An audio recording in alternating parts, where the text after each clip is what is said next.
Hello everyone. So this is Charles Clinton again. So um, I just took step 3, day number 2. So I'm officially finished with all these step examinations for the United States medical licensing. Um, well, of course, since I just finished the exam, I can't be 100% sure I will never have to see the step 3 again because I still don't have my grade, but I'm 97% confident I don't have to see any step examination again. So, what I want to do today is I've actually made a mini series. This would be the third video that I'm making. The first video was what do you need to take to your step examinations. Second video was how do you maintain a mental lucid, you're lucid mentally, or how do you maintain concentration throughout the exam. And third, this is the third video, is on how to make the best out of the software and how to play the cards to your favor. So I will give you several tips that I have used, that I have learned throughout all these experiences. So point number 1 is we will use this that we're seeing right here, but we'll get to that in a few moments. Point number 1 is take practice examinations. Better said, leave no stone unturned. So, number 1 is go into the USMLE webpage and practice. Don't practice with the PDF resources. Practice with what's gonna be the most similar to your test, which is this interactive interface. Don't practice with untimed tests. Practice with timed tests. Practice in the environment you will be in during test day.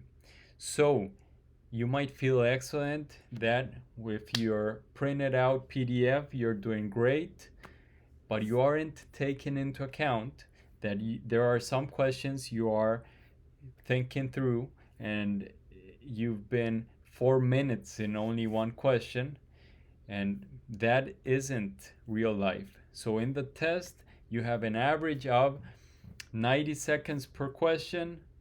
In general, you probably won't be more than 3 minutes in a question. So you have to get used to what the test is going to throw you. So if you don't use the same environment, you probably aren't doing things correctly. So you have to put yourself in this uncomfortable spot, which is okay, I have to do this timed. Yeah, that's the best thing you can do. I do understand that you might have reduced time, that sometimes you might have to study while you're on your way to work if you're not driving. Yeah, so maybe taking a time test there is near to impossible because someone might talk to you, you have to get up, etc. So in those short moments, short or long, whatever, okay, do the questions. Yeah, use the interactive interface, but use it without being timed. But when you get home and you can actually concentrate, reproduce the same environment you'll probably have in the test. Okay, so use the interactive options. So very quickly, where can you access this information? You can access it right here. Let's see it right here. So prepare for your exam. So if you're taking step 1, 2, or 3, okay, you have prepare for step 3. You will choose here sample test questions. Okay, I like that. And you'll see that you can choose interactive testing experience. That's the way you will be tested in real life. So do that. Of course, I would recommend using UWorld for sure. And if you use other question banks, that's up to you. That's not the focus of this video. Yeah, so try to do it. Enable timer. Don't show correct answers. You'll see that at the end. So as if you were in the real test, okay? So that's the way you will practice. Okay, so now, what are the tips on making the best on test day and leaving nothing to chance? So number one, leave no stone unturned. So what made me go on all this rant is to take the practice session. So yeah, you can practice here, very nice, but you have to take you have to get the closest you can to the real experience. So if you have to pay some extra bucks going to the Prometric Center and sitting down for 3.5 to 4 hours taking a practice session, I believe it is totally worth it. I did it for step 1, step 2, and step 3, for the 3 of them. And each of them helped me out in a different way. So first of all, you get to know probably who is going to be supervising you. So first of all, you build some sort of a relationship. So you have to be kind. You have to be a kind person if you're in this field. You have to build in this relationship, even if you think isn't important. It might take you a long way on test day. They might say, I saw this guy a couple of days ago. He came to take the practice session. He's very interested in doing well. He's very don't know. He looks like a person that is pretty cool and whatever. So that will probably add the possibilities that you will do good in the test, because these minute details are important. Because if you have a good rapport in a practice session with whoever is going to supervise you and the real thing, it might play in some way or another to your advantage. So that's point number 1. Be kind, be a good person. Go to the practice session. In the practice session, go and sit down where you think you'll have the exam. Actually, if there's a spot you really liked, know the spot you liked. If the spot you were placed at you hate, also know that. When you finish the test, you can talk to these people, to the supervisors, and tell them, hey, I have my test in 2 days from now, and I really liked cubicle number 8. Is there any possibility that I could be here during the exam? And sometimes it might work out. That has happened to me in the past, and I've been able to stay in the same place I took my practice session. So that's positive. If there's a place you don't like at all, you could tell them, there was too much noise, I was too distracted, please take me away from, I don't want to be in that cubicle. Okay, that might be good. Okay, so that's point number 1. In the practice session, you'll also know what about the chair. So you'll see if the chair is comfortable or not. You'll see if the headsets are working or not. So if the headsets don't work, I actually, after step 1, knew the headsets in general don't work, the noise canceling ones. Then I bought my own constructor headset, which is very good, Interlagos Delta Plus. It's comfortable. I've used it for step 2 CK and step 3, and it's great. So the supervisors told me, we've never seen someone bring their own headset. Well, here I am. So control your variables if you can. So this is up to you. Okay, so after that, this right here, this is my jacket. So take your jacket to the practice session and check out the temperature. How's the temperature? How do you feel with your jacket on? Is it too hot? Do you need a jacket or don't you need a jacket? When the practice session is over, ask them, is this the usual temperature this place is in? Do you have the AC on? Yes or no? Okay, perfect. So you'll know if you need or you can take or you don't need to take your jacket. Go with the clothes you'll use to the actual exam. I'm gonna say this Doesn't sound very well, but I don't care. So I used this same shirt and pants for my step 3 practice session. I used it for my step 3 day 1. Used it for my step 3 day 2. Haven't washed them. Shouldn't mention that, but well, I'm running short of time. Who cares? So now I am going to be able to wash all the clothes and everything. What I want to get to is you have to feel comfortable. You have to know that, okay, this worked out. Because what if I take another a shirt that I'm using for the first time, and it has something down here, this thing right here,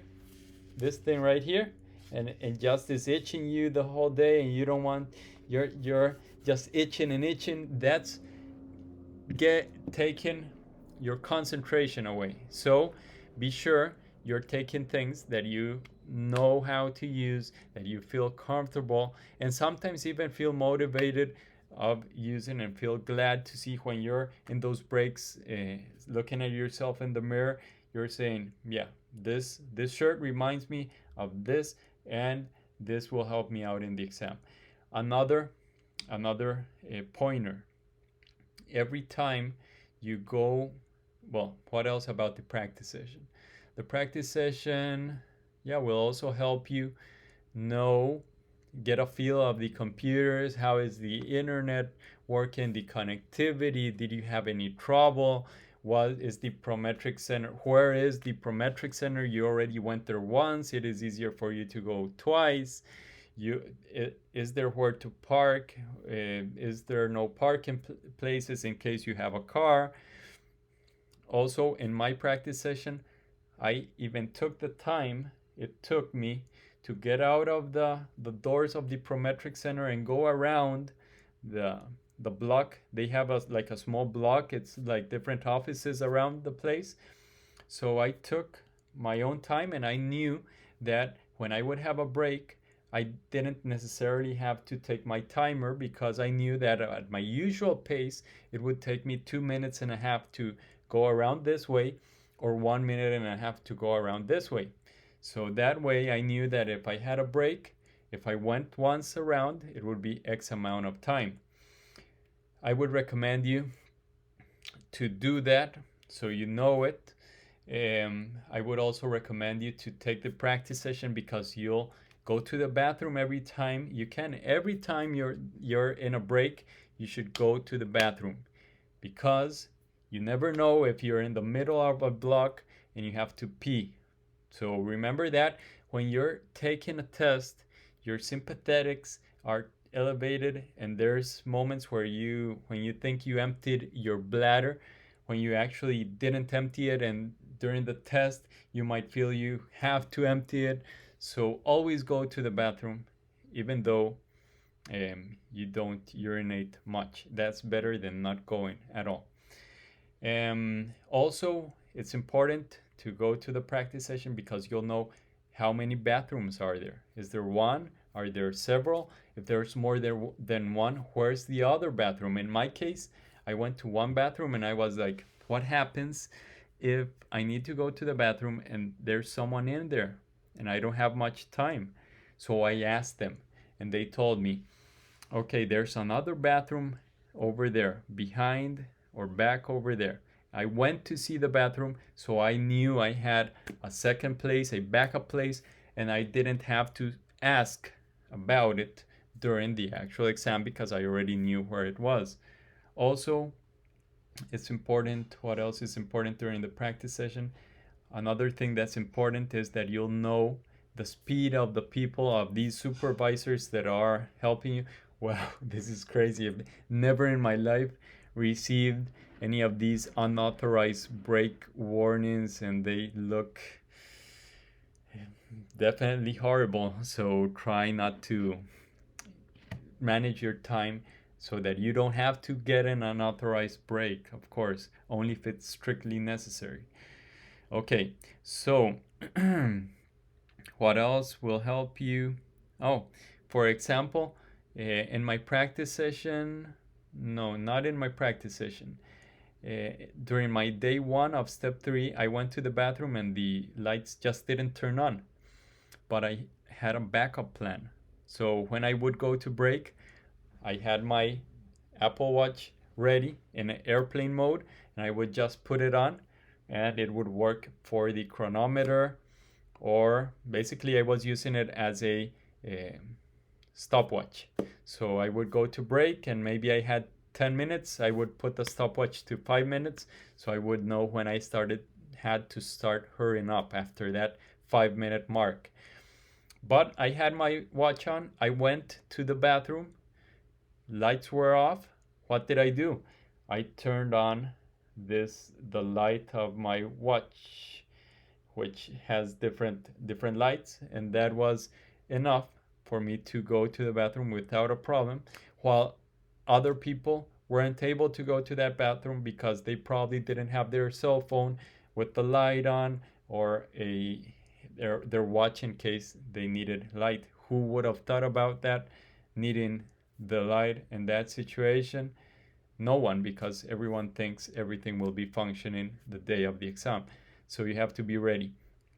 So I think I've spoken enough about the practice session, but I've also stressed some important points that actually apply to the exam, to the actual exam. So these are some shortcuts and some pointers that will help you out through the exam. So one of them is the glasses. So I would, even if you don't have prescription glasses, I would get glasses that have blue blockers, or that has blue blocking capability. This has no augmentation but has blue blocking. Why does it work? Because it reduces the eye fatigue incredibly. I don't think I would be able to make this video if it weren't for these blue blockers. So I use it not only for the test, also for studying. I would probably, this is what I did, take these. If you want, you can do it. If you can handle the pain of the excruciating compression these other noise canceling headsets in the Prometric Center produce, well, good for you. That's not something I'm interested in bearing with. I would also, so when you are given your CIN number, you have to write it down on the cardboard. This is a trick. So I just learned it for step 3. Write it down. Okay, when you get to the testing center, you sit down, write down the CIN number, and then highlight it, copy it, Control C, you copy it. Be sure that you copied it with Control X, which is the cut function.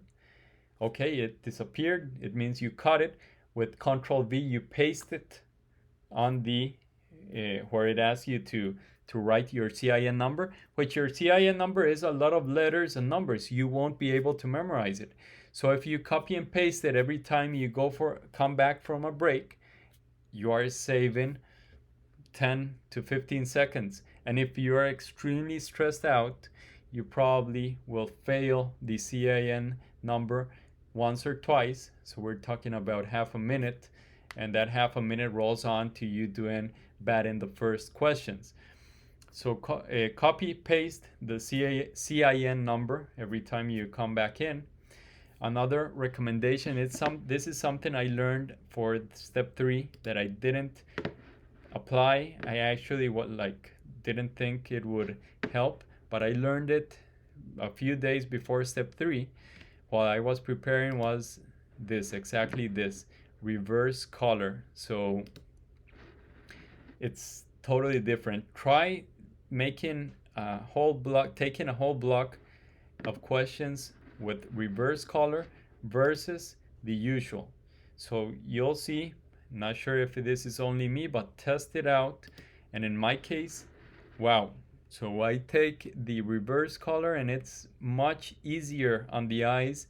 Even with the blue blocker and everything, it's much easier, and it gives you the capacity of doing more questions without having to get up from your seat, because with this it's like boom, you get too much light and it is like too intense. Instead, with this reverse color, actually look at what happens when you highlight. Looks pretty well. It looks even clearer than with this usual standardized color. So I think this is a very good hack. I would actually call it a hack because it's a good idea. And everything functions correctly, and if you open a picture, if they show you a picture, the picture won't be in reversed color. Okay, so now on to some pointers on the questions. So when you're reading a question, don't start underline everything. That will take too much time. Just go reading through it like this quickly. Just one side, side to side, side to side. If I were you, I would maintain this same letter. So what I did in the test, you usually have the seat over there. You usually have the screen pretty far away from you. Even if you bring the chair the closest you can, you will still be somewhat away from the screen if you compare it to using your own laptop. If you use your own laptop, we are usually closer and it's a little easier to see and to read. So what I would do if I were you, first thing I do is reverse color. Well, of course, check the audio. Okay, audio works. Then click on next to everything and end those tutorials. You should already know the tutorial by heart. You shouldn't be wasting time in the tutorials. Just check the audio and finish those tutorials. Start the test. Once you start the test, you have reverse color, and the letter might be a little small. So I would bring the computer towards me. Pull the monitor towards you slowly, because if you do it fast, the monitor turns off. So I pull the monitor towards me before starting the test, because if the monitor turns off, it won't be during my test. It would be before starting it, or while I'm in the section of the CIN number. So pull it towards you. That will make the computer be close to you, as very similar to the way you have been practicing all this time. More physiologic for you. Then, if I were you, I would maintain the letter in the small one, because if you put it in the middle one, this becomes huge, and after you're reading through 100 questions or 80 questions, you simply are like, you're fed up. You're like, these damn paragraphs. If you see it in this other way, your eyes don't have to be going this and that way so many times. So I would actually recommend this one, this way of seeing the question. Step number 1 is what I did underline is the last line, what they're asking for me for. Which of the following microorganisms is the most likely to have caused this patient's symptoms? Okay, so we know they're gonna ask us about a bug. And after the last line, what I would do is just try to see 1 to 2 sentences above to see if I have a clue. If I don't have a clue there, I have to read everything. So the first and second metacarpophalangeal joints of both hands are tender and swollen. The wrist joints are tender to palpation, but there is minimal swelling. Okay, metacarpophalangeal. That sounds like rheumatoid arthritis, but all these other things don't have anything to do with rheumatoid arthritis. But just through reading that, Coxsackie doesn't sound correct. This one doesn't sound correct. Probably this one doesn't. Probably it's parvovirus, because they're probably telling us the patient has dactylitis. So let's see what happens. Okay, physical examination: blanching, erythematous papular rash on the interior.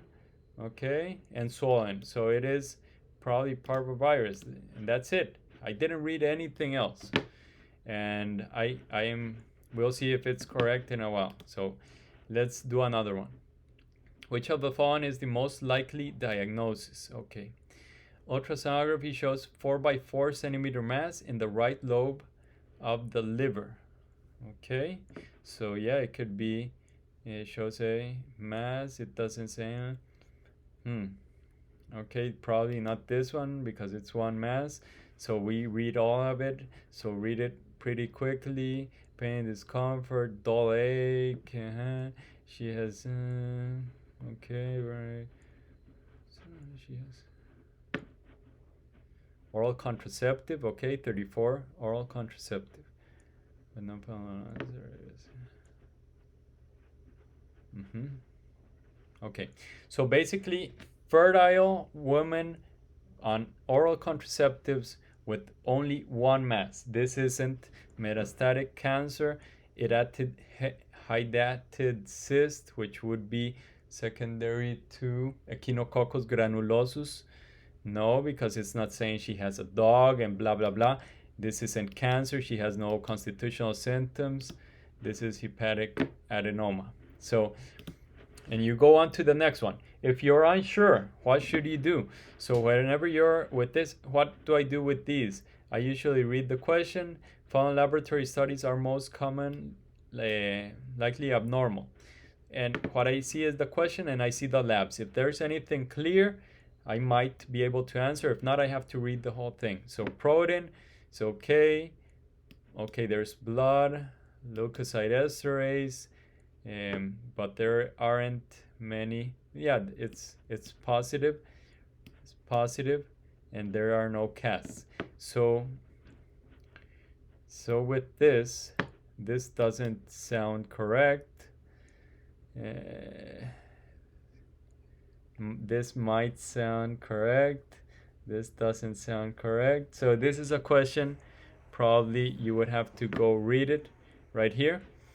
So if you're, for example, let's say you're unsure and you have these two options. So just mark one. Click on one, the one you feel more comfortable with, and flag it and move on and keep on. Why is this important? Because if you stay stuck here for 2.5 minutes, that means that when you're right here in question number 34, you have only 1.5 minutes of the exam left, and you have to answer question 34, 5, 6, 7, and 8. So you just blew it with 4 different questions just because your ego wanted to answer question number 3 correctly. That is a great tip. I'm just telling you, mark it and move on. In the end, if you mark it and move on and you have 10 marked, at least you were able to answer all of them, and now you can go back after question 38. Okay, let's go see. But at least whatever you marked here is a good guess. So the chances of answering it correctly are probably like 50% if you jot it down to 2 options. That's what I would recommend. Take notes. I wouldn't recommend you taking notes at all. Doesn't make any sense at all. When are you going to read these notes? Doesn't make sense. The only time I would take notes is, for example, you have several questions marked. Okay, you have marked these different questions. You already finished the 38. You're coming back to this one, and you're like, have no idea between these two, or maybe you have 3, have no idea between these 3. In that case, I would mark it and just write anything on it, a point, and save, and move on. I see this one and I'm like, okay, yeah, I'm sure it's this one, and move on. What is the importance of marking this one right here, for example? The importance of marking it is like saying, okay, I have to see it a second time. So the flag it's like a second flag. That's the only time I would use this marking functionality. No other than that. Okay, let's see if we answered correctly the first 2 questions. 3 out of 38 correct. Oh, nice. So I got the 3. Let's see. Well, I guess we got the 3 correct because I answered only 3, I think. So see, it does work. This method works. This is the time-saving method. If you are like me, you probably, this isn't my usual way of approaching a question. I don't like to start off reading the question and then skim through it. That's not my way. My way is usually start from the beginning, read the whole thing, try to answer it, but that's not a cost effective way for taking these extremely long, exhausting tests. So, the best effective way to get that good grade is just look at the question. What are they asking me? What's the best next step? What's the most appropriate treatment?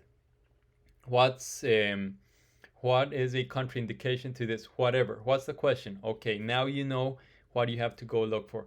Look 1 to 2 sentences above. Sometimes you have the answer right there. If not, you have to go skim through it. Just skim through it. Don't highlight anything that won't be useful.